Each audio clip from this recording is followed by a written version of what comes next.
सभी प्यारे दोस्तों का बहुत बहुत स्वागत है आज की क्लास में। और हम पढ़ रहे हैं यूनिट 10 आत्मकथा जीवनी तथा अन्य गद्य विधाएँ। अब जो अभी तक मैंने जो है 12 रचनाओं को पढ़ा दिया है। कल की क्लास में मैंने आवारा मसीहा जो एक जीवनी विधा है इसको मैंने पढ़ाया था, तो बताया था मैंने आप सभी को कि ये बड़ी विधा है, तो इसको जो है 2 भागों में मैं पढ़ाऊँगी। तो कल की क्लास में मैंने आधा पढ़ाया था, अभी आधा बाकी है। तो आज की क्लास में जो है हम जो बाकी रह गया है उसको हम देखेंगे। कल की क्लास को जो है थोड़ा सा जो है रिवाइज़ कर लेते हैं।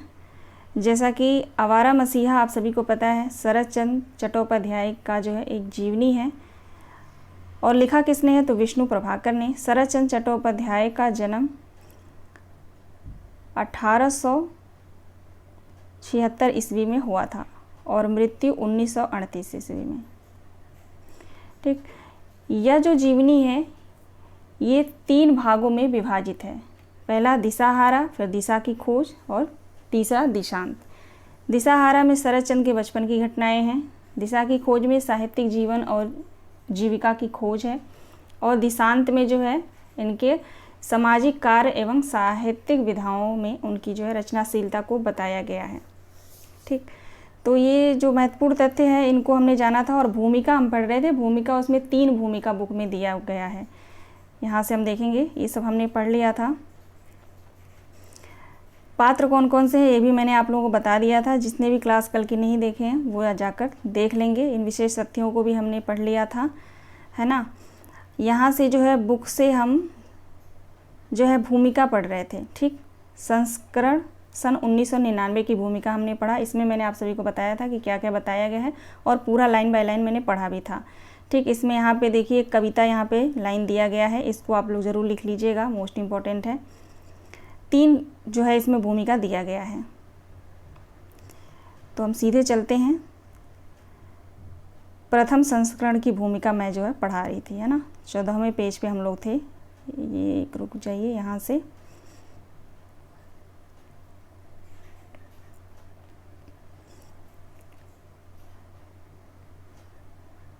यहाँ से, ठीक है, यहाँ तक मैंने जो है पढ़ा दिया था। अब यहाँ से हम पढ़ना स्टार्ट करेंगे। तो धैर्य के साथ आप लोग क्लास में बने रहिएगा। धैर्य के साथ आप लोग क्लास में नहीं बने रहेंगे, नहीं पढ़ेंगे, खुद से भी आप अगर पढ़ रहे हैं तो धैर्य से ही पढ़िएगा, क्योंकि ये जीवनी है, बहुत बड़ी विधा है। इत्मीनान से धैर्यपूर्वक आप लोग नहीं पढ़ेंगे तो मन नहीं लगेगा और समझ में नहीं आएगा, है ना। तो इसलिए जो है आप लोग इत्मीनान से पढ़िएगा, सब्र रखिएगा, ठीक है। मोस्ट इम्पॉर्टेंट है ये सभी रचनाएं, क्योंकि यहाँ से प्रश्न 100% आता ही आता है। चलिए यहाँ से जो हम पढ़ना स्टार्ट करेंगे। जीवनी क्या है? अनुभवों का श्रृंखलाबद्ध कलात्मक चयन। कहते हैं कि जीवनी क्या है? अनुभवों का श्रृंखलाबद्ध कलात्मक चयन। इसमें वे ही घटनाएं पिरोई जाती हैं जिनमें संवेदना की गहराई हो। मोस्ट इम्पॉर्टेंट ये जो है कथन है। जो मैं इम्पोर्टेंट कथन बता रही हूँ इसको आप लोग अलग से लिख लीजिएगा, ठीक ना। आगे देखिए, भावों की अलोड़ित करने की शक्ति हो। घटनाओं का चयन लेखक किसी नीति, तर्क या दर्शन से प्रभावित होकर नहीं करता। वह गोताखोर की तरह जीवन सागर में डूब डूब कर मोतियाँ चुनता है। सशक्त और सच्ची संवेदना की हर घड़ी वही मोती है। श्रेष्ठ जीवनी लेखक काल, देश, व्यक्ति और घटना की सीमाओं को तोड़कर अनुभूतियों का सौंदर्य में विक्षेपण करता है। विशुद्ध कला और मानदंडों के बीच संतुलन और सामंजस्य का प्रणयन करता है, ठीक ना। तो यहाँ से लेकर ये जो कथन है इसको भी आप लोग लिख लीजिएगा, है ना। 1 मिनट, यहाँ से देखेंगे हम प्रथम संस्करण की भूमिका हम पढ़ रहे हैं ना। हाँ जी, पहले संस्करण की भूमिका, ठीक है।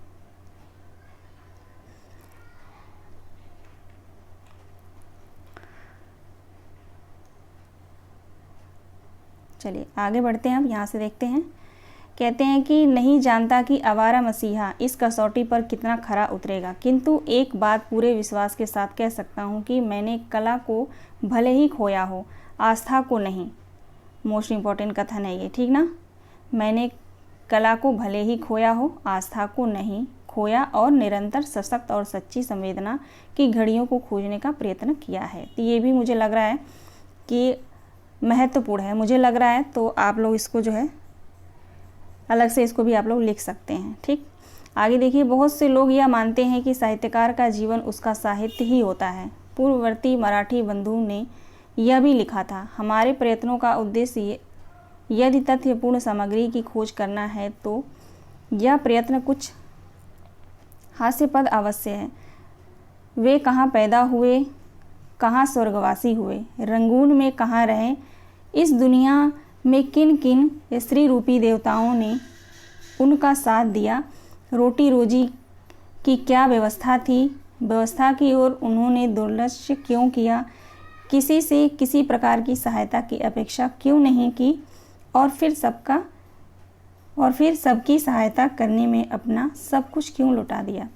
ऐसे अनेक प्रश्नों के उत्तर उनकी रचनाओं में से न पा सके तो वे और कहाँ मिल सकेंगे।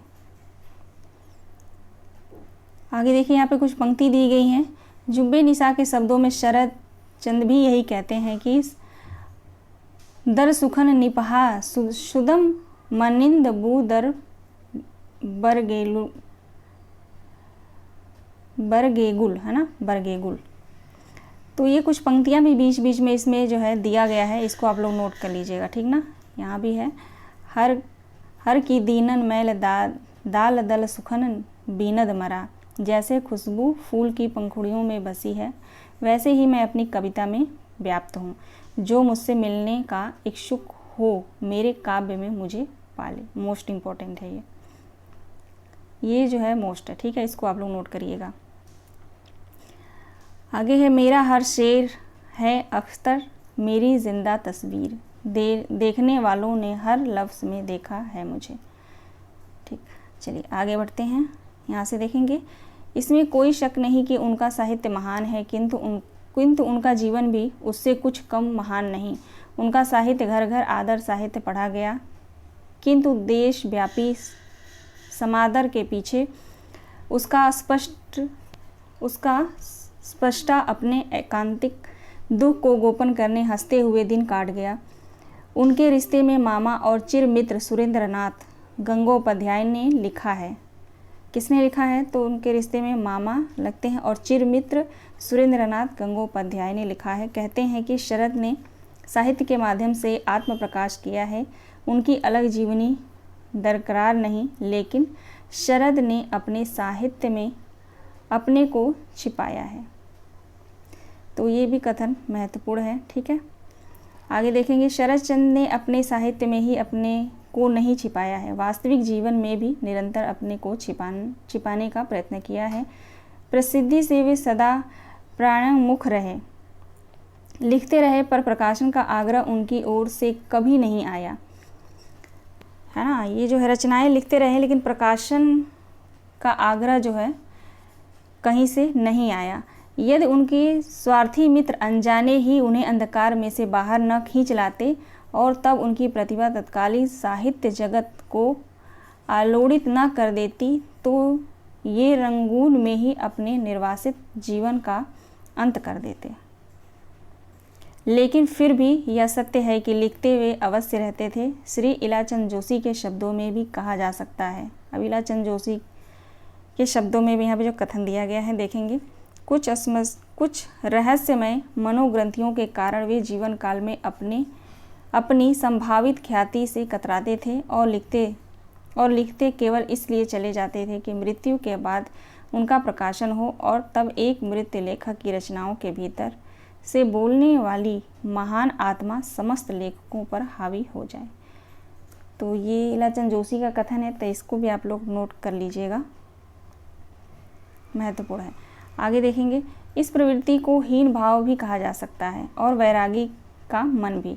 यह प्रारंभिक जीवन के अभाव और अपमानों की अंतर्मुखी प्रतिक्रिया भी हो सकती है, लेकिन इन्हीं कारणों से जीवन चरित्र लिखने वाले का काम कितना दुष्कर हो गया है। और यह भी सत्य है कि यही चुनौती उनकी सबसे बड़ी शक्ति भी बनी। तब यह कल्पना की जा सकती है कि मुझे यह सामग्री एकत्रित करने में 14 से 15 वर्ष क्यों लगे। ठीक है, 14 से 15 वर्ष क्यों लगे। और अब भी क्या यह विश्वास से कहा जा सकता है कि जो कुछ मैंने पाया वह एकांकित रूप से सत्य है? निश्चय ही यह दावा मैं नहीं कर सकूंगा, कहते हैं कि निश्चय ही मैं ये दावा नहीं कर सकूंगा कि इसके विपरीत यदि कोई यह कहेगा कि मैंने जो कुछ लिखा वह मिथ्या है, तो मैं उसका प्रतिवाद नहीं करूंगा। आगे है कि कला के लिए सत्य भले ही संपूर्ण आदर्श न हो, परंतु जीवन चरित्र लिखना इस दृष्टि से विज्ञान से अधिक पास है और उनका आदर्श सत्य ही है। देखिए ये भी महत्वपूर्ण कथन है, यहाँ से यहाँ तक लिख लीजिएगा आप लोग, ठीक। पर जैसा कि पहले कहा जा चुका है कि घटना तो सत्य नहीं है, उसका जीवन में महत्व है, लेकिन उससे अधिक महत्व है घटना के पीछे की प्रेरणा का। वही प्रेरणा सत्य है। मैंने इतना समय इसलिए लगाया कि मैं भ्रांत और अभ्रांत घटनाओं के पीछे के सत्य को पहचान सकूं, जिससे घटनाओं से परे जो वास्तविक शरदचंद्र है उसका रूप पाठकों के सामने प्रस्तुत किया जा सके। यह सब कैसे और किस प्रकार हुआ यह मैं नहीं बता सकूंगा, जिसे मिक्स्ड सेंस कहते हैं। जिसे क्या कहते हैं? Mixed sense. शायद वही मेरी सहायक रही। मैं अधिक से अधिक उन व्यक्तियों से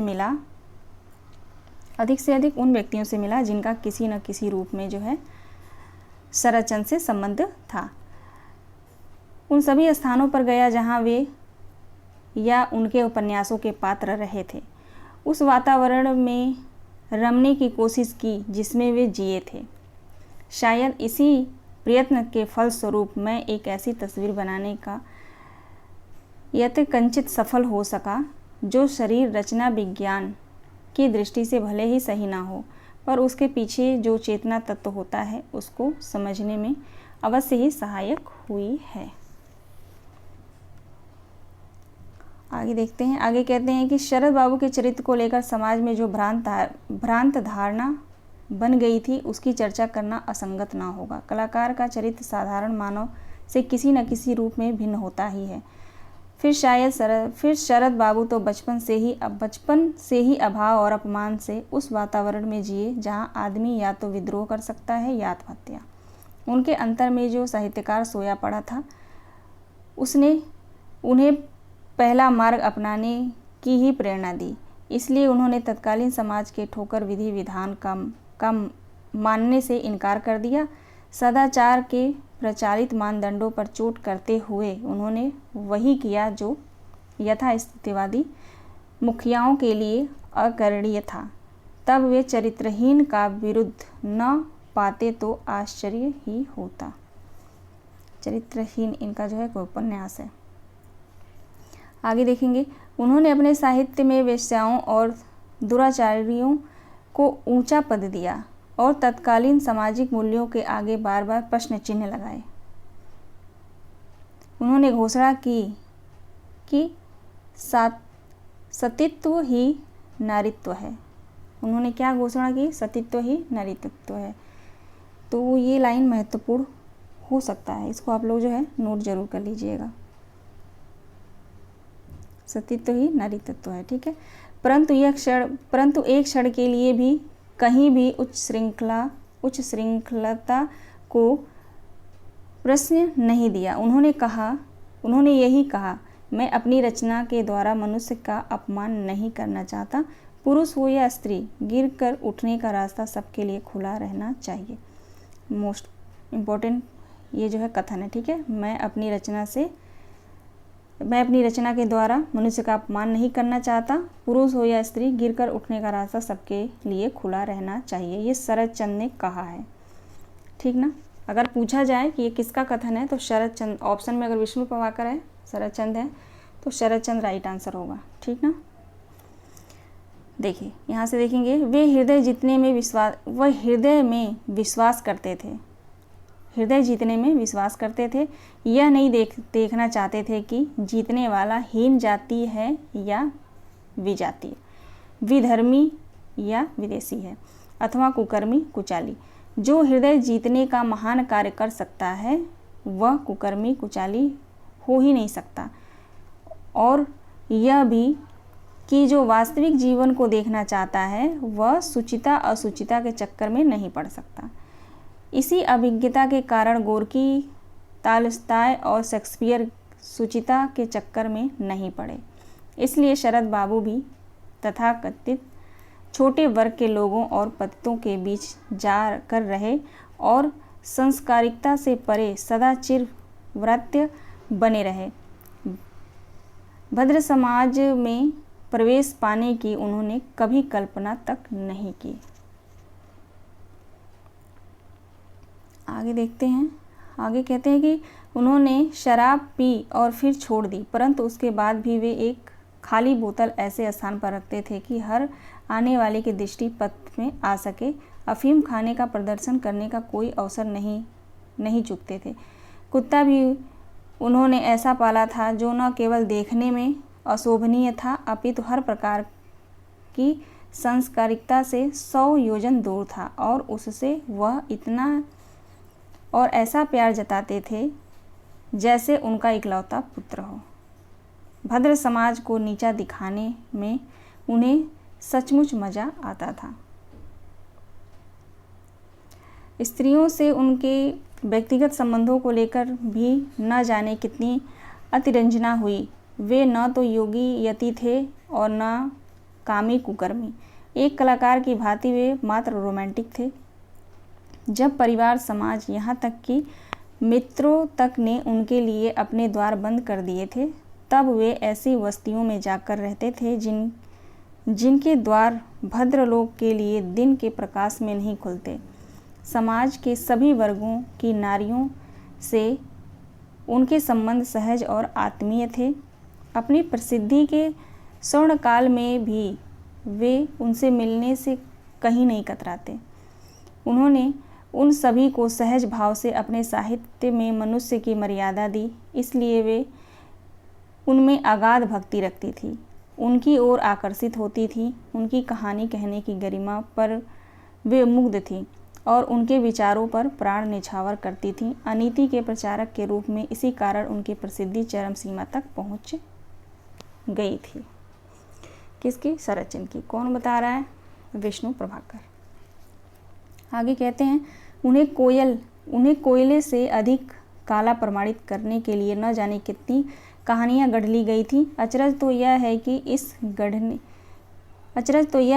गढ़ने में उनका, यहाँ पे होना चाहिए, अचरज तो यह है कि इस गढ़ने में उनका योग भी कम नहीं था। इस कहानी को गढ़ने में भी उनका कम योग नहीं रहता था। परस्पर विरोधी बातें कहने में भी वे नहीं चूकते थे। एक मित्र से वे यह कह सकते थे, नारी जाति के संबंध में मैं कभी उच्च श्रृंखल नहीं था और अब भी नहीं हूँ। तो दूसरे मित्र को यह भी लिख सकते थे कि वे 1.5 वर्ष तक एक बोधन के साथ प्रेम करते थे। बोधन के साथ, ठीक है, एक बोधन के साथ प्रेम करते थे। उनका सारा जीवन इसी तरह की असंगतियों और परस्पर विरोधी स्पनाओं से भरा है। उसका सही अर्थ परिस्थिति विशेष और पूर्वापर के संबंध को जाने बिना नहीं समझा जा सकता। संदर्भ से बाहर इनका कोई अर्थ नहीं है और परिस्थिति को समझने के लिए उनके संपूर्ण जीवन की पृष्ठभूमि को समझना होगा। ऐसा लगता है कि समाज से बदला लेने की भावना अनायास ही उनके अंतर में कुंडली मारकर बैठ गई थी।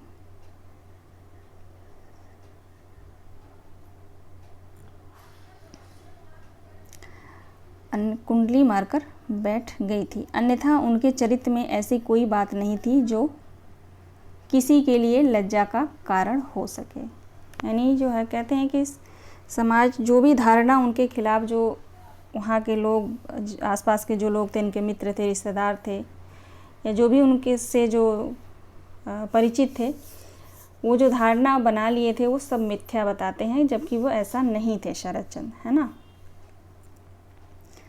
यहाँ से देखिए, यह कैसे कह सकते हैं, मेरा जीवन अंततः मानो एक उपन्यास ही है। इसे छोड़ जाऊंगा, उसके बीच स्याही का दाग कहीं भी नहीं होगा। अच्छा सॉरी, यहाँ से है ना। मेरा जीवन अंततः मानो एक उपन्यास ही है। इस उपन्यास में सब कुछ किया पर छोटा काम कभी नहीं किया। जब मरूंगा निर्मल खाता छोड़ जाऊंगा, उसके बीच स्याही का दाग कहीं नहीं रहेगा। मोस्ट इम्पॉर्टेंट है, ये शरद चंद्र का कथन है, ठीक ना। इसको भी आप लोग अलग से लिख लीजिएगा, स्क्रीनशॉट ले लीजिए, बाद में आप लोग लिख लीजिएगा। आगे देखिए, मैंने अनीति का प्रचार करने के लिए कलम नहीं पकड़ी। मैं तो मनुष्य के अंतर में छिपी हुई मनुष्यता को, उस महिमा को जिसे सब नहीं देख पाते, नाना रूपों में अंकित करके प्रस्तुत किया है। ये मोस्ट इम्पॉर्टेंट कथन है। ये भी भूमिका को, इसीलिए कथन को निकालने के लिए ही मैं लाइन बाय लाइन पढ़ रही हूँ, ठीक है। आगे देखिए, बहुत कम लोग जानते हैं कि अपराजय कथा शिल्पी शरद चंद्र ने राजनीति में भी सक्रिय योगदान दिया था। वे अपने देश को प्यार करते थे और मानते थे कि साहित्यकार ही देश की मुक्ति के आंदोलन में भाग नहीं लेंगे तो और कौन लेगा। उनके जीवन में इस पक्ष को उजागर करने का मैंने पूरा प्रयत्न किया, जैसा कि हो सकता था। बहुत सी बातें यहाँ भी विवादास्पद है, पर सबसे अधिक विवादास्पद प्रश्न है बंगला साहित्य में उनके स्थान का। कुछ लोगों को विश्वास है कि वे साहित्यिक थे ही नहीं, वे तो आवाराओं, दुराचारियों और वेश्याओं के प्रवक्ता थे। दूसरे कहते हैं कि उन्होंने कुछ भी तो नया नहीं दिया। बंकिम चंद्र और रविंद्रनाथ की जूठन ही अपने पात्रों में सजा कर रखी है ना। कहते हैं कि आपने जो है बंकिम चंद्र और रविंद्रनाथ की जूठन ही आपने अपने पात्रों में सजा कर रखी है। मात्र कहने का ढंग उनका अपना है। कुछ है कि इतना श्रेय नहीं देना चाहते और उन पर भाषा के भ्रष्ट करने का आरोप लगाते हैं। लेकिन स्वयं कवि गुरु रविंद्रनाथ ने उनकी मृत्यु के 15 मास पूर्व उनके लिए जो कुछ कहा, वह इन सब धारणाओं को झुठला देते हैं। आगे कहते हैं कि शरद चंद्र रविंद्रनाथ को सदा अपने गुरु मानते थे, ठीक ना। शरद चंद्र चट्टोपाध्याय जो है वो रविंद्रनाथ को अपना गुरु मानते थे। कई बार मतभेद हुए, गाली गलौज जैसी स्थिति भी पैदा हुई, पर अंततः दोनों ने एक दूसरे की प्रतिभा का वैसे ही वर्ण किया जैसे उन्हें करना चाहिए था। शरद बाबू ने रविंद्रनाथ को व्यास के बाद भारत का सर्वोत्तम कवि घोषित किया। शरद चंद्र चट्टोपाध्याय ने जो है रविंद्रनाथ की जो रचना है व्यास, उसके बाद जो इन्हें सर्वोत्तम कवि घोषित किया। तो रविंद्रनाथ ने भी बार बार उनके कथा साहित्य की विशेषताओं का अभिनंदन किया। उनकी पृष्ठपूर्ति के अवसर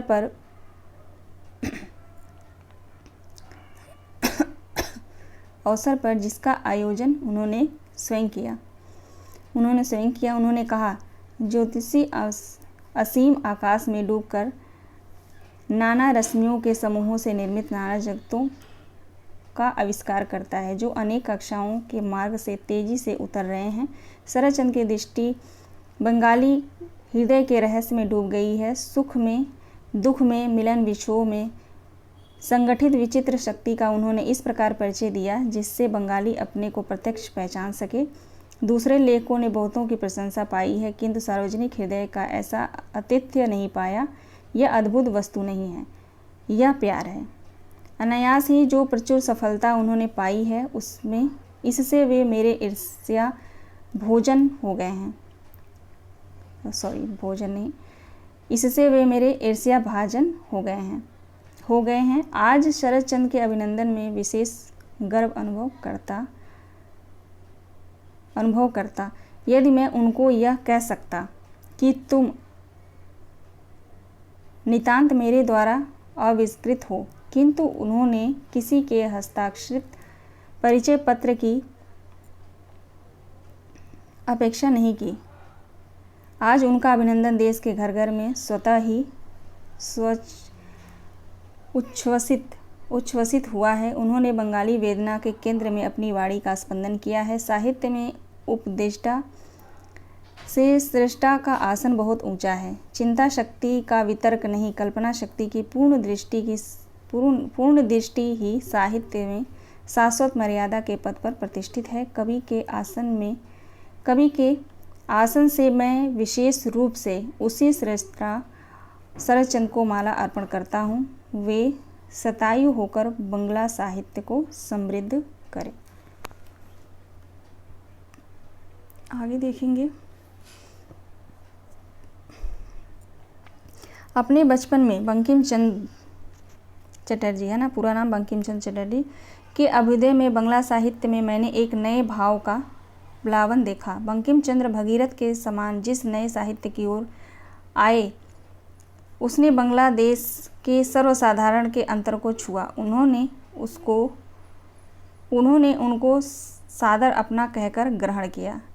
केवल उस समय के तरुण और युवकों ने ही नहीं, अंतःपुर में भी बंकिम साहित्य की नई हवा प्रवेश कर गई। विरोधियों के निंदा और प्रतिवाद करने में कोई कसर नहीं रखी, क्योंकि बंकिम साहित्य उन सबको लील कर अपने को प्रतिष्ठित कर सका। अपनी वृद्धावस्था में शरदचंद्र ने अभ्युदय में मैंने फिर वही व्यापार देखा। शरदचंद्र क्या साहित्य में एक ऐसी वस्तु लेकर आए जिसने बांग्लादेश के सर्वसाधारण के अंतर को स्पर्श किया, उसकी निकटतम वेदना के स्तर पर आघात किया। इसलिए तो बांग्लादेश में सभी लोगों ने शरदचंद्र को साहित्य को अपना कहकर वर्ण किया। यहाँ से देखिए, किसी ने कहा है बंगला में नव जागरण के वैतालिक थे राम मोहन राय। किसी ने कहा है कि बंगला में नव जागरण के वैतालिक थे राम मोहन राय। ये लाइन याद रखिएगा, ठीक। मध्याह्न के चारण हुए बंकिम चंद्र और उनकी परिणति हुई रविंद्रनाथ के साहित्य में शरदचंद्र इसी रविंद्र युग के उज्जवल नक्षत्र थे। बंकिम देव के उपासक थे। रविंद्र में अतीन्द्रिय अनुभूति है, पर शरद ने धरती की धूल को ही महिमामय किया। उन्होंने बंगला की अपनी भाषा का प्रयोग किया और अपने निरंकुश मन का परिचय दिया। उनके यथार्थवाद में, यदि वह यथार्थवाद है, संवेदन और करुणा में चित्त का स्पर्श है। इसलिए इतना महत्वपूर्ण नहीं है, इसको लिखने की ज़रूरत नहीं है, बस आप लोग पढ़ते इसको पढ़ लीजिए, है ना।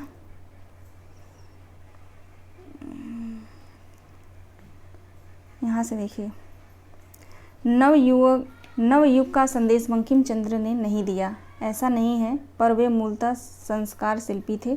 साधारण और सहज मानव के ऊपर उन्होंने आदर्श महत्तर मनुष्य की प्रतिष्ठा की। दोषी मनुष्य को उन्होंने कठोर दंड दिया। परंपरा को वे पुनीत मानते थे, पाप से उन्हें घृणा थी। शरदचंद्र भी पाप का प्रचार नहीं करते, परंपरा से ही उन्हें घृणा नहीं है, पर वे मनुष्य को देवता के नाते नहीं, मनुष्य के नाते ही प्यार करते हैं। कोई शास्त्र, श्लोक, तंत्र, मंत्र मनुष्य से बड़ा नहीं। उनके पात्र विशेषता रखते हुए भी इसी धरती की मिट्टी से बने हाड़ मांस के पुतले हैं। भीषण भावुकता के बावजूद विपरीत चित्तवृत्तियों का आंतरिक संघर्ष जैसा यहाँ है, सा बंकिम के साहित्य में नहीं। आगे देखिए, रविंद्रनाथ ने जिस नवयुग का सूत्रपात किया, शरदचंद्र ने उसमें माटी की गंध बसाकर उसे घर घर में पहुंचा दिया, है ना। जैसे रविंद्रनाथ टैगोर ने जिस नवयुग का उन्होंने सूत्रपात किया, तो उसी समय शरदचंद्र ने जो है, वैसे ही शरदचंद्र ने उसमें माटी की गंध बसाकर उसमें घर घर पहुंचा दिया। आगे कहते हैं कि रविंद्रनाथ की कथा साहित्य में घटनाएं व्याख्या के बोझ से दब गई हैं, विवरण पर विश्लेषण का आधिपत्य है, पर शरद के बात कहने की भंगिमा सुमधुर, सहज और सरल है, यानी काफ़ी आसानी से लोग समझ सकें, है ना।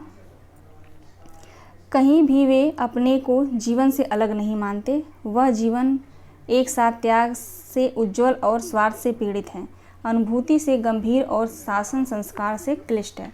न बुद्धि न युक्ति, बस अपूर्व सहानुभूति से दैन्य और संस्कार पीड़ित, विधि निषेध निर्यातित हमारे वास्तव जीवन को हमारे हृदय से निकट न दिया है।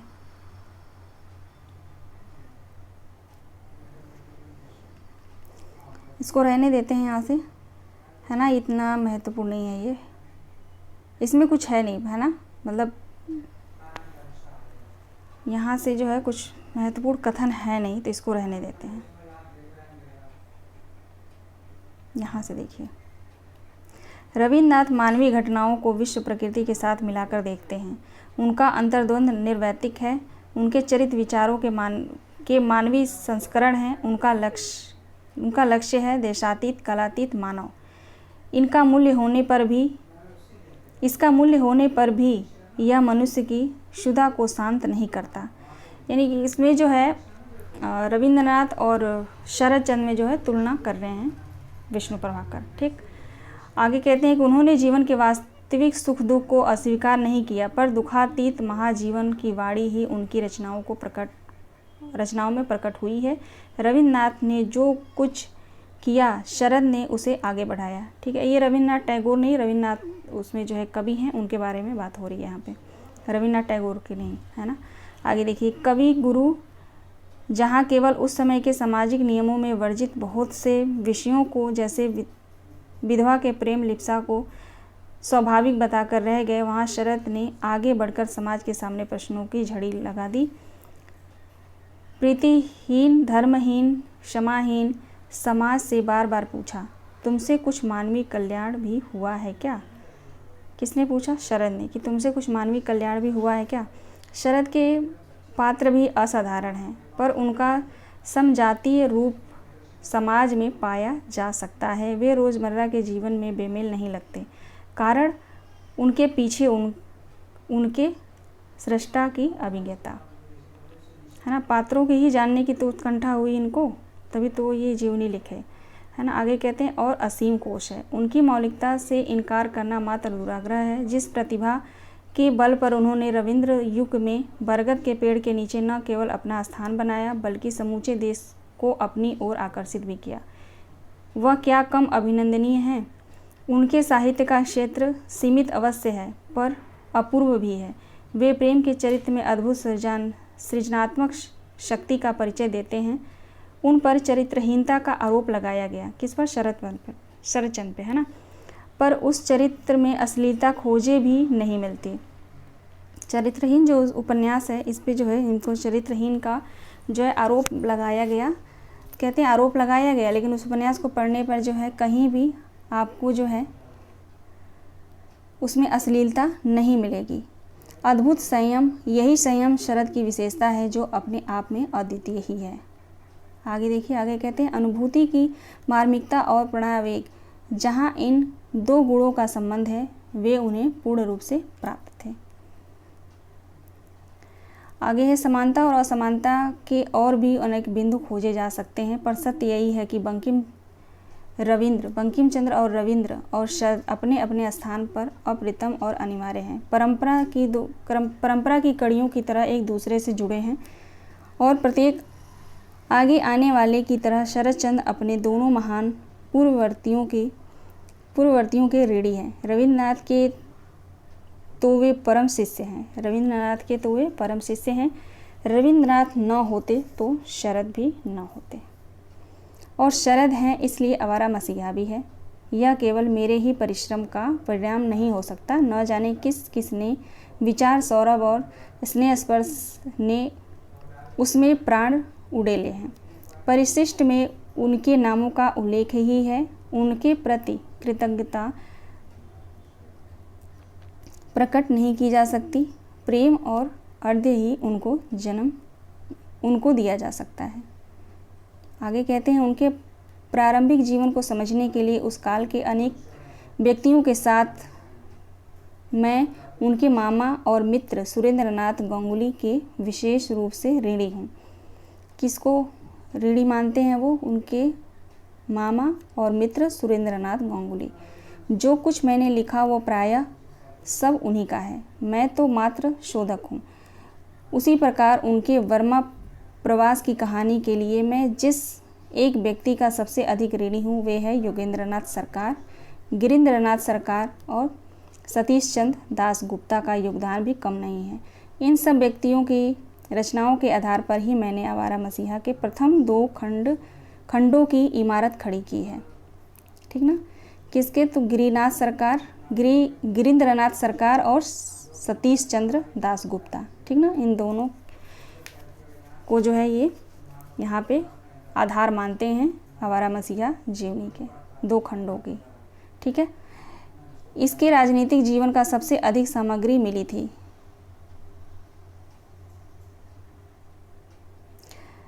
यहाँ पे कहते हैं सचिनंदन चट्टोपाध्याय की पुस्तक से, सचिनंदन चट्टोपाध्याय की पुस्तक से।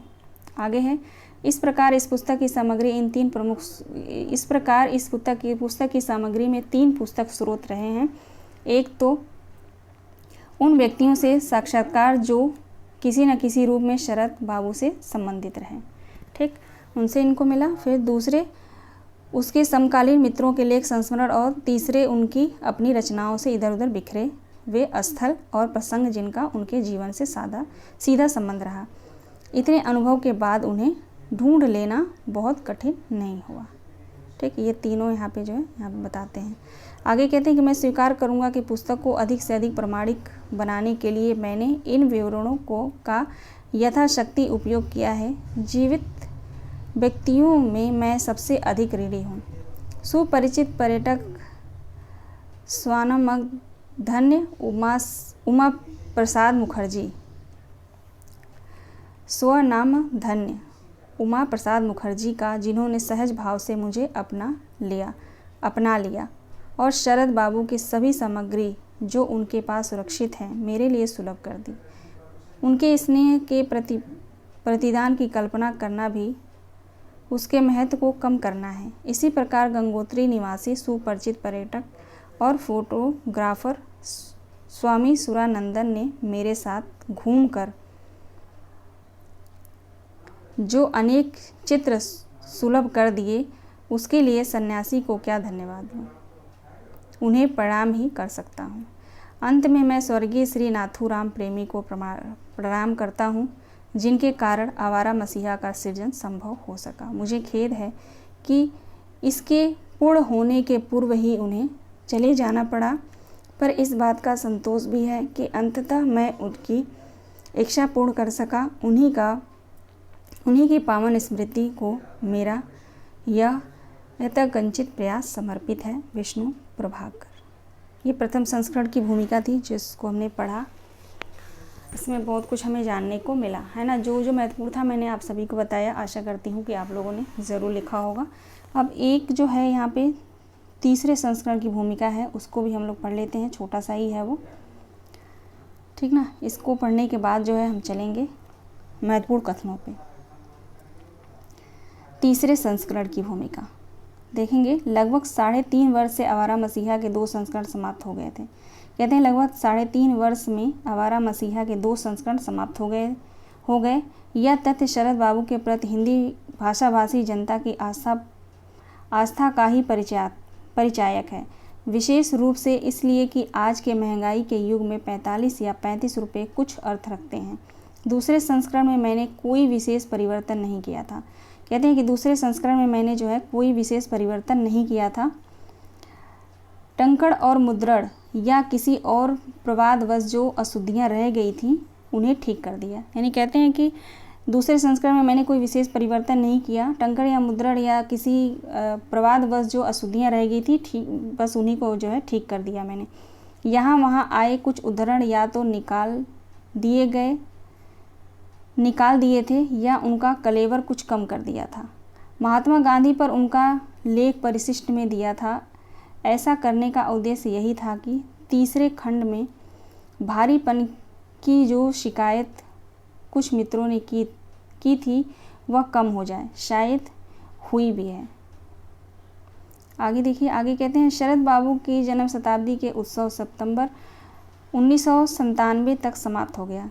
शरद बाबू की जन्म शताब्दी के उत्सव थे वो सितंबर 1997 को समाप्त हो गया। आशा की थी कि उनके जीवन के संबंध में कुछ नए तथ्य उजागर होंगे।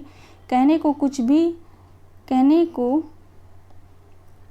कुछ हुए भी, पर उनमें कोई ऐसा न था जो इस पुस्तक की मूल स्थापनाओं को प्रभावित कर सकता था। फिर भी कुछ बातें ऐसी हैं जिनका उल्लेख करना आवश्यक है। वो कौन सी बातें देखते हैं। कहते हैं गुजराती में सबसे पहले सन 1925 के आसपास श्री महादेव देसाई ने उनकी कुछ रचनाओं का अनुवाद किया था। यानी शरद चंद्र के कुछ रचनाओं का अनुवाद किसने किया था? तो महादेव देसाई ने, है ना, महादेव देसाई ने किया था। ऐसा उन्होंने स्वयं महात्मा गांधी के आदेश पर किया था। वे रचनाएं कौन सी थी? विराज बहू, बिंदु की लल्ला, राम की सुमति और मछली दीदी। मोस्ट इंपॉर्टेंट ये चारों रचनाएं हैं, यहाँ से प्रश्न भी आ चुका है। विराज बहू, बिंदु की लल्ला, राम की सुमति और मछली दीदी, ठीक ना। इसका जो है अनुवाद किसने किया था? महादेव देसाई। उनके मधुर कंठ की चर्चा इस पुस्तक में विस्तार से हुई है, ठीक ना। कहते हैं उनके मधुर कंठ की चर्चा जो है इस पुस्तक, यानी ये जो पुस्तकें दी गई इस पुस्तक यानी आवारा मसीहा में जो है, हाँ, आवारा मसीहा में जो है विस्तार से हुई है। पर उनका रचा कोई गीत भी है जिनकी प्रमाणिक जानकारी मुझे नहीं थी। श्री सत्येश्वर मुखोपाध्याय ने अपने लेख सुर प्यारी शरद चंद्र में यह दावा किया है कि षोडशी नाटक का यह गीत उन्हीं की रचना है। ये स्टार्टिंग में जब हम संस्करण जो 1999 का जो संस्करण हम लोग भूमिका पढ़ रहे थे वहाँ भी था ये, ठीक ना। तोर पवार समय छिल जखन ओरे अबोध मन, मरण खेलार निसाय मेते रैले अचेतन ओरे अबोध मन, तखन छिल मड़िक पथेर धारे, एखन डूबल तारा दिनेर देसे विषम अंधकारे, आज मिथे जे तोर जोखा कुंजी मिथे चोखेर जल तारे को थाय पावी बल, है ना। तो ये क्या पता आ सकता है, तो इसको आप लोग अलग से नोट कर लीजिएगा। यहाँ से देखेंगे हिणामयी देवी के विवाह को लेकर एक बार फिर विवाद चल पड़ा, लेकिन वसीयतनामे में उन्हें शरद बाबू ने अपनी पत्नी स्वीकार किया है। यही हमारे लिए सत्य है। शास्त्र सम्मत विधि विधान से उन्हें यह पद मिला अथवा हृदय के मिलन द्वारा यह विवाद अब अर्थ खो बैठा है। आगे कहते हैं वो मुक्त मन से क्रांतिकारियों का आर्थिक सहायता करते थे। यह बात भी इस पुस्तक में बार बार कही गई है। इस बात को प्रमाणित करने वाले कुछ और तथ्य सामने आए हैं। हेनरी वुड के उपन्यास ईस्टलिन के आधार पर शरद बाबू ने एक उपन्यास लिखा जिसका नाम था अभिमान, ठीक है। उसे पढ़कर एक युवक उन्हें मारने दौड़ा। श्री गोपाल चंद्र राय का अनुमान है कि युवक जो है ब्रह्मचारी रहा होगा। ये हम पढ़ चुके हैं, जो हम स्टार्टिंग में पढ़े थे भूमिका, ठीक। कोई बात नहीं, दोबारा पढ़ लेते हैं। क्योंकि अभिमान में ऐसा ब्रह्मा गृहिणी जो है पति को त्याग कर दूसरा विवाह कर लेती है। ईस्टलिन इस परिवेश का उपन्यास है। वहाँ ऐसा करना पाप नहीं समझा जाता, परंतु इस युग में भारतीय परिवेश में ऐसा चित्रित करना निसंदेह निंदनीय समझा जाता है। एक और महत्वपूर्ण तथ्य जिनका उल्लेख करना आवश्यक है यह है कि श्रीमती निरूपमा देवी ने पत्र लिखकर उनसे विधवा चरित्र कई आलोचना न करने की प्रार्थना की थी। उन्होंने वचन दिया था कि तुम्हारे मन को आघात पहुंचाए ऐसा कुछ भी नहीं लिखूंगा। निरूपमा देवी से उनके संबंध की विवेचना करते समय इस तथ्य को नज़रअंदाज किया जा सकता है। मेरी स्थापना को इससे समर्थन नहीं मिला है। आगे कहते हैं उनके अपने चरित्र के विभिन्न पहलुओं को उजागर करने वाली कुछ और कथाएं सामने आई हैं। उनमें से कम एक का उल्लेख करना अत्यंत आवश्यक है। एक रात अचानक वह सोते सोते जाग पड़े। गांव में शोर मच रहा था। मुझे लग रहा कि ये हम पढ़ चुके हैं ना। एक मिनट, ये मैं पढ़ा चुकी हूँ आप लोगों को।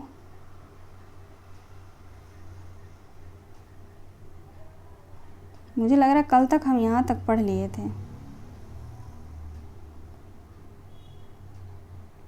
एक मिनट रुक जाइए, यहाँ तक हम लोग जो है पढ़ लिए थे।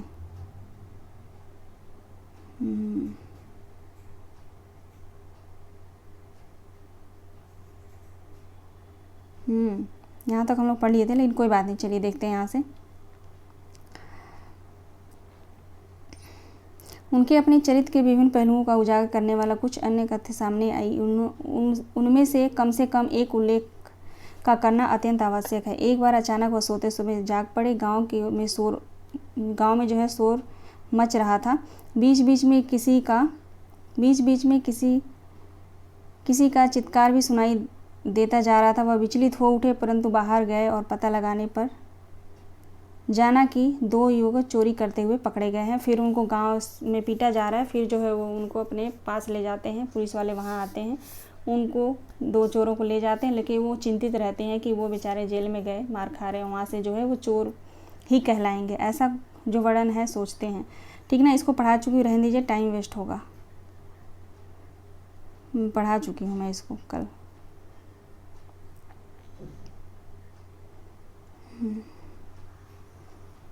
चलिए यहाँ से देखते हैं। देखिए दृष्टि के बुक से मैंने लिया है ना।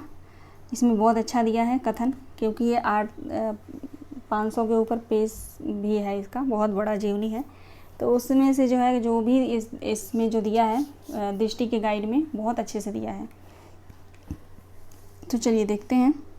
आवारा मसीहा, जिसका प्रकाशन वर्ष है 1974, बंगला उपन्यासकार शरत चंद्र चट्टोपाध्याय की जीवनी है। विष्णु प्रभाकर द्वारा रचित यह जीवनी 3 भागों में विभाजित है। दिशाहारा, जिसमें शरत चंद्र के बचपन की घटनाएं हैं। दिशा की खोज, साहित्यिक जीवन और जीविका की खोज है। दिशांत में सामाजिक कार्य और साहित्यिक विधाओं में उनकी रचनाशीलता को बताया गया है। सारांश देख लेते हैं। सारांश यहाँ पे दिशाहारा में जो है 18 शीर्षक है। ठीक है। शरत चंद्र के पिता का नाम मोतीलाल चट्टोपाध्याय एवं माता का नाम भुवन मोहिनी।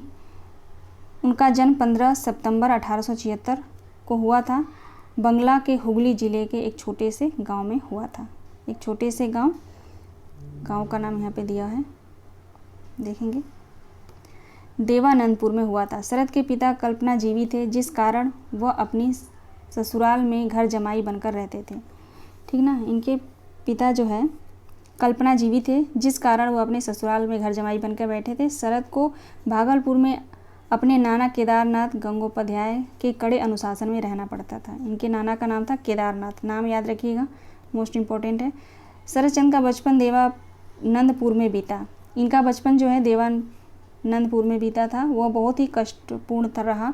घर में खाने पीने की चीज़ों की कमी रहती थी। पिता एक स्थान पर ठहर कर जीवन यापन नहीं करते थे, जिससे परिवार को बार बार स्थान बदलना पड़ता था। इससे शरत की पढ़ाई में बाधा उत्पन्न होती थी। बिल्कुल होती होगी, है ना।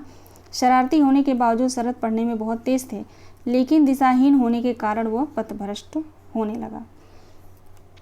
वह तालाब से मछली चुराता, बाग से फल चुराता और उन्हें जो है गरीबों में बांट देता था। कौन? शरत। शरारत के बावजूद भी वह पढ़ाई में मेहनत करता था। 18 वर्ष की आयु में एंट्रेंस पास करके भागलपुर के तेज नारायण जुबली कॉलेज में भर्ती हुआ था। ठीक, कौन से कॉलेज में? तेज नारायण जुबली कॉलेज। लेकिन घोर दरिद्रता में उसकी मां की मृत्यु हो गई। वह अपनी पढ़ाई की फीस नहीं जुटा पाता था। उसे पढ़ाई छोड़नी पड़ी। कुछ दिनों तक उसने अपनी आर्थिक हालत सुधारने के लिए नौकरी की, फिर नौकरी छोड़ दी। वह नीरदा नाम की एक लड़की से प्रेम करता था, है ना। वह जो है नीरदा, सबसे पहले नीरदा का नाम आया है। नीरदा नाम की लड़की से प्रेम करता था, ये नाम याद रखिएगा आप लोग। सामाजिक कठोरता के कारण उसका प्रेम असफल रहा। एक दिन पिता द्वारा संग्रहित कीमती पत्थरों को बेच देता है, जिस कारण पिता उसे सुना देते हैं और वह घर छोड़कर निकल जाता है। वह साधु बनकर जीवन बिताने लगता है।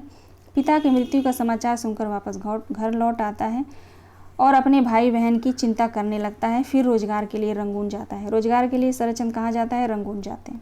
अब यहाँ से स्टार्ट होता है दिशा की खोज, है ना। पहला भाग दिशा की खोज, जिसमें 18 शीर्षक हैं। इस शीर्षक की शुरुआत होने के प्रकरण में शरत चंद्र रंगून आ गया है। ठीक है। दिशा की खोज में जो है बताया गया है कि शरत चंद्र रंगून आते हैं। रंगून में वो अपने मामा अघोरनाथ, इनके मामा का नाम है अघोरनाथ, के यहाँ रहकर नौकरी करने लगा। आरंभ में ही वह अस्थायी कलर की नौकरी थी। ठीक है। जब वो कलर की नौकरी करता है तो वो अस्थायी रहता है कि अस्थायी रहता है? तो आप लोग याद रखेंगे, अस्थायी रहता है। ठीक है। कलर की नौकरी अस्थायी रहता है, जो बाद में अस्थायी हो जाता है। अस्थायी रहता है लेकिन बाद में अस्थायी हो जाता है। वह अच्छे गायक के रूप में प्रसिद्ध हुआ। वहाँ वह जो है एक अच्छे गायक के रूप में प्रसिद्ध होता है। कौन? शरत चंद्र।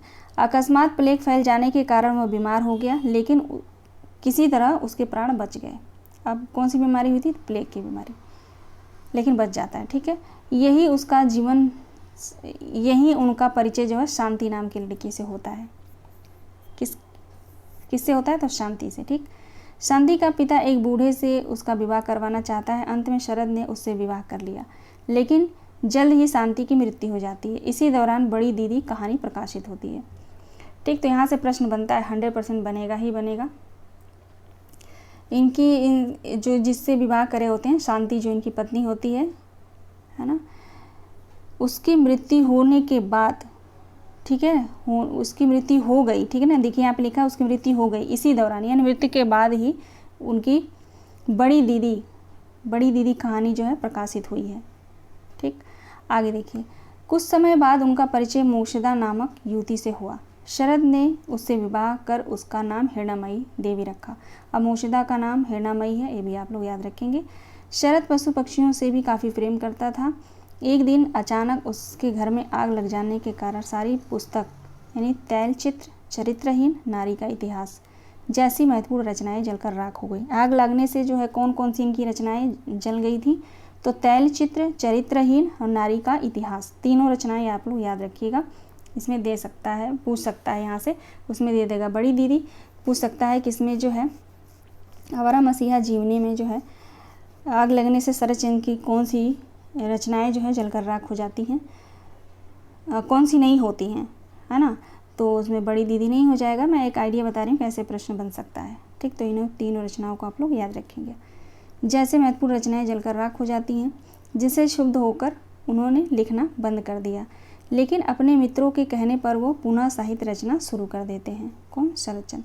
कलकत्ता आने पर यमुना पत्रिका के संपादक के आग्रह पर नारी का मूल्य निबंध लिखते हैं। कौन सा? नारी का निबंध। यमुना पत्रिका के संपादक के आग्रह पर जो है नारी का मूल्य निबंध जो है लिखना आरंभ करते हैं, तथा रामेर सुमति आदि कालजयी रचनाएं की।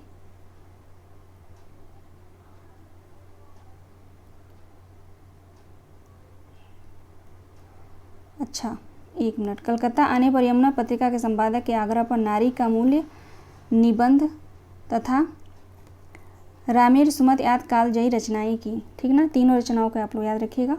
उनकी बाल जीवन में लिखी कहानियां भी प्रकाशित होने लगी। उनकी लिखी रचना चरित्रहीन को अश्लील भी कहा गया, लेकिन फिर भी वह रचना करते रहे और श्रीकांत और विराज बहू जैसे उपन्यास की रचना की।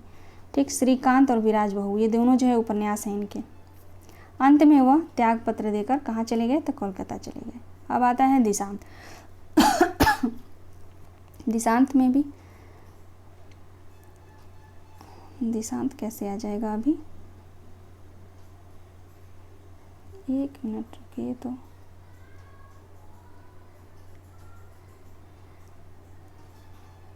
अच्छा, दिशा की खोज हम लोग पढ़ लिए ना। हाँ, दिशांत आएगा। ठीक है, दिशांत में जो है 30 शीर्षक हैं।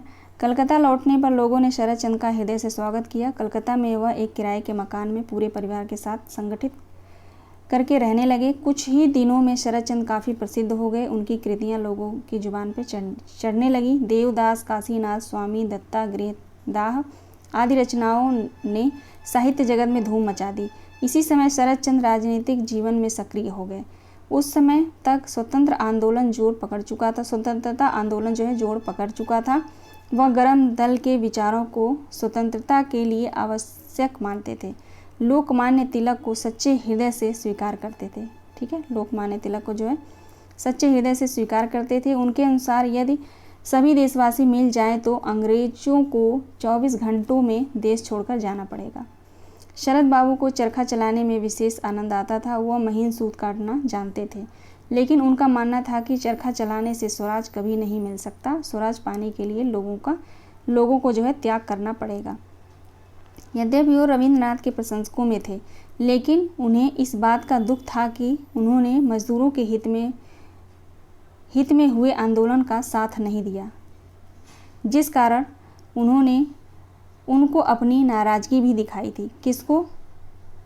तो रविंद्रनाथ को। ठीक है,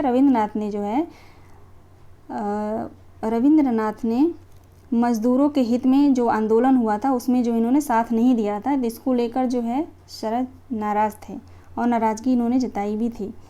ठीक। यद्यपि उन्होंने सभी सक्रिय राजनीति में भाग नहीं लिया, वह सत्याग्रह के पक्षपाती नहीं थे। उनके अनुसार कारागृह में व्यक्ति की स्वतंत्रता नहीं रहती थी और वहाँ तंबाकू खाने की स्वतंत्रता भी नहीं रहती। वह अपनी कहानियों में राजनीतिक विषय पर भी लिखते थे, जिसका सीधा प्रभाव जनता पर पड़ता था। वह जमींदारी प्रथा के खत्म होने के पक्षपाती थे। उनके अनुसार जमींदार मजदूरों, छोटों किसानों का शोषण करते हैं। उनके अनुसार जो है जमींदारी प्रथा को खत्म करने के जो है पक्षपाती थे। उनके अनुसार जमींदार मजदूरों, छोटे किसानों का जो है शोषण करते हैं, जिस कारण वह बहुत क्षुब्ध थे। उन्होंने पाथेर दावी नामक उपन्यास क्रांतिकारी को संदेश देने के लिए लिखा। उनका मानना था कि स्वराज केवल क्रांति से ही आ सकता है, अहिंसा से नहीं। ये जो है महत्वपूर्ण कथन है, आप लोग इसको याद रखिएगा। क्या कहते हैं कि उनका मानना था कि स्वराज केवल क्रांति से आ सकता है, अहिंसा से नहीं। वे गुप्त रूप से क्रांतिकारियों की मदद करते थे। एक दिन देशबंधु के देहावसान से वह काफ़ी दुखी हुए और राजनीति से उनका मोह भंग होने लगा। तभी अंग्रेज सरकार ने उनका उपन्यास जो पाथेर दावी था उसको जब्त कर लिया, लेकिन तब तक उनकी पुस्तक घर घर पहुंच चुकी थी। जब तक अंग्रेज़ों ने जब्त किया तब तक वो पुस्तक जो है पाथेर दावी घर घर पहुंच चुकी थी। जब पुलिस उनके घर तलाशी के लिए पहुंची तो पुस्तक की एक भी कॉपी नहीं मिली। बुढ़ापे में उनको कैंसर हो गया था, फिर भी वह कभी इसकी चिंता नहीं करते थे। वे कहते थे रोग अपना काम कर रहा है और मैं अपना। मोस्ट इम्पॉर्टेंट कथन हो सकता है ये, रोग अपना काम कर रहा है, मैं अपना, है ना। अंत में वह ऑपरेशन के लिए हॉस्पिटल में भर्ती हुए। वहाँ 16 जनवरी 1938 को उनकी मृत्यु हो गई।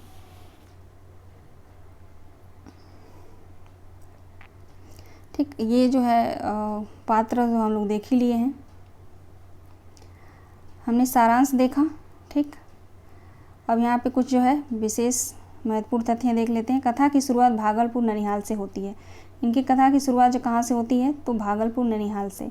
उनके नाना लोग गांगुली परिवार के थे। किस परिवार के? तो गांगुली परिवार के। मुचदा से शैव रीति से विवाह किया था इन्होंने। ठीक है, विवाह के बाद शरद ने उनका नाम क्या रखा था? हिरणामयी। शरद चंद्र के मूल्य पर निबंध लिखने की योजना की, जिसमें जो है विषय यहाँ पे निम्नलिखित है: नारी का मूल्य, धर्म का मूल्य, ईश्वर का मूल्य, नशे का मूल्य, आत्मा का मूल्य, पुरुष का मूल्य, साहित्य का मूल्य, समाज का, अधर्म का मूल्य, वेश्या का मूल्य, सत्य का मूल्य, झूठ का मूल्य, सांख्य का मूल्य, वेदांत का मूल्य। आगे देखेंगे, केवल नारी का मूल्य ही लिखा जा सका, अन्य मूल्यों का न लिखा जाना साहित्य का दुर्भाग्य है। इतना इसमें दिया है, लेकिन सिर्फ जो है नारी का मूल्य पर ही जो है ये लिख पाए थे, बाकी किसी पे भी नहीं। आगे देखिए, अब जो है यहाँ से हम जो है भूमिका हमने पढ़ लिया है। ठीक है ना, थोड़ा सा है यहाँ पे देख लेते हैं। हिंदी ग्रंथ रत्नाकर बम्बई के स्वामी श्री नाथूराम प्रेमी ने शरद साहित्य का प्रमाणिक अनुवाद हिंदी में प्रकाशित किया था। इसका मुख्य कारण था शरद के प्रति मेरी अनुरक्ति। उनके साहित्य को पढ़कर मैं अपने जीवन के बारे में, विशेषकर श्रीकांत और राजलक्ष्मी के बारे में जानने की उत्कंठा इच्छा कई बार हुई थी। तो ये हम पढ़ चुके हैं, तो इसको हम छोड़ देते हैं, टाइम वेस्ट होगा, है ना।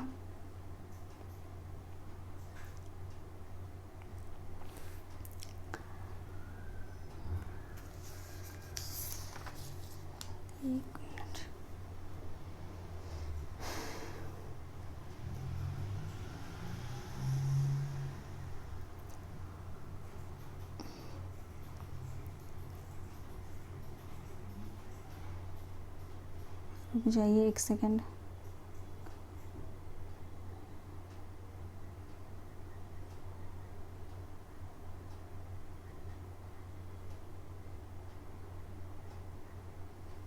हाँ, यहाँ से जो है हम पढ़ते हैं।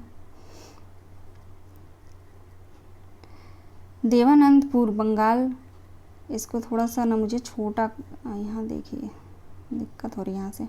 चलिए देखते हैं। देवानंदपुर बंगाल का एक साधारण सा गांव है। हरा भरा ताल तलैया, नारियल और केले के वृक्षों से पूर्ण, मलेरिया की प्रचुरता भी कम नहीं है। नवाबी शासन में यह फारसी भाषा की शिक्षा का केंद्र था। इसी गांव में 15 सितंबर 1876 शुक्रवार की संध्या को शरद का जन्म हुआ था। यही उनका बाल्यकाल अत्यंत अभाव में आरंभ हुआ था। माँ न जाने कैसे गृहस्थी चलाती थी, जानती थी कि पति कैसा है, उसे शिकवा शिकायत व्यर्थ है, सार्थक यही है कि घर की शोभा बनी रहे। उन्होंने कभी गहनों की मांग न की, कीमती पोशाक की मांग भी उन्होंने नहीं की। आत्मोत्सर्ग ही मानो उनका दाय था। कौन? इनकी माता के बारे में यहाँ बताया जा रहा है।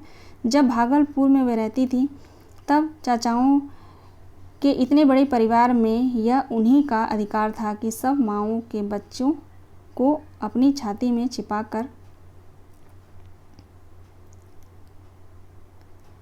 उनकी देख रेख करें। कौन कब आएगा, कब जाएगा, किसको क्या कब खाना है, ऐसे असंख्य प्रश्नों को सुलझाने में इन्हें सांस लेने की फुर्सत नहीं मिलती थी। आगे देखिए, धीरू को एक शौक था। एक धीरू यहाँ पात्र है जो इनके जो बचपन की जो है साथी रहती है और कई रचनाओं की जो पात्र है ये धीरू है। ठीक है।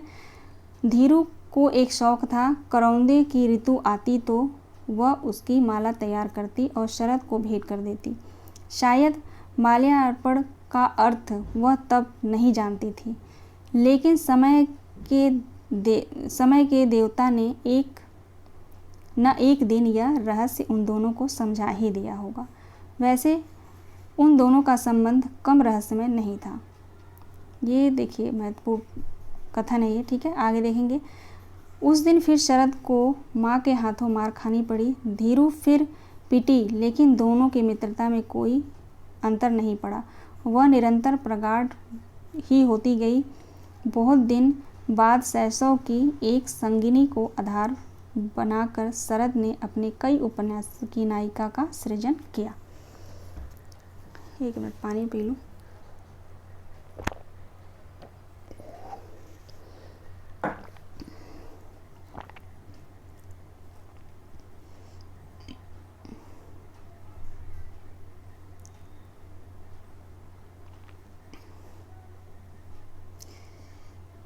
एक मिनट रुक जाइए, अब मैं यहाँ से पढ़ाना चाह रही थी।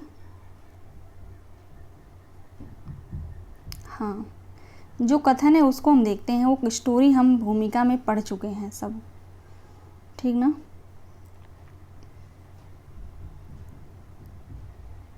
यहाँ से देखिए, अंग विशेष लोगों को खोल कर नहीं दिखाते, यह मैं जानता था, किंतु घायल स्थान भी यही दिखाते हैं, यह नहीं जानता। समाज में यदि कोई डॉक्टर है, किसका काम घावों की चिकित्सा करना है, वह क्या किसी की सुनता है। जो पक गया था उसको बंधे रखना दूसरों के लिए देखने में अच्छा लग सकता है, लेकिन जिस आदमी के शरीर में घाव है उसको तो कोई सुविधा नहीं होती। केवल सौंदर्य दृष्टि के अतिरिक्त उपन्यास लेखक का एक महत्वपूर्ण काम है। वह काम यदि घाव को देखना है तो वैसा करना ही होगा। ऑस्टिन मेरी कारेली एवं सारा ग्रेड ने समाज के अनेक घावों पर पर्दा उठाया है, ठीक करने के लिए, केवल लोगों को दिखाकर भयभीत करने या मनोरंजन करने के लिए नहीं। तुमने लिखा है कि चरित्रहीन दूसरे के नाम से प्रकाशित करना, इससे सबसे अधिक दुख हुआ। मैं क्या इतना हीन हूँ? अच्छा बुरा जैसा भी है, इसका परिणाम मैं ही भुगतना चाहता हूँ। इतना कुरुचिपूर्ण है, तब तो निश्चय ही मेरे नाम से प्रकाशित होगा। नाम में क्या है? कौन यह लोभ करे? यह लोभ होता तो भाई चुप रहकर इतने दिन कष्ट न सहता। शरद चंद्र का कथन है ये। आगे देखिए, आगे है, जिस समय शरद ने कलकत्ता छोड़कर रंगून की राह ली थी, उस समय वह तिरस्कृत, उपेक्षित और असहाय था। लेकिन अब वह 13 वर्ष के बाद कोलकाता लौटा है। ख्यातनामा कथा शिल्पी के रूप में प्रसिद्धि हो चुका था। अब वह नहीं रह गया था, वे एक पद से प्रतिष्ठित हो चुका था।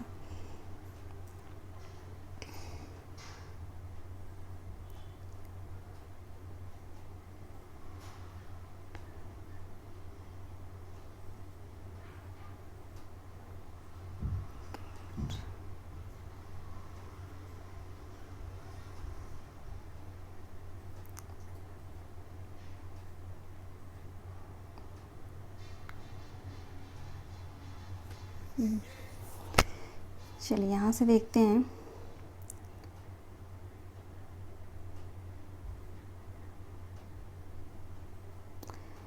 इसमें जो मैं अभी सब भूमिका में पढ़ाई हूँ ना, सब वही दिया है, ठीक ना। तो इसको मैं चाहती हूँ कि रहने दूँ, है ना। 1 घंटे हो गए पढ़ाते पढ़ाते, लेकिन चलिए देखते हैं। चरित्रहीन में जिस नारी चरित्र की सृष्टि हुई है, उसकी समाज में कभी कमी नहीं रही। और फिर शरदचंद्र ने तो तभी चरित्रहीनों के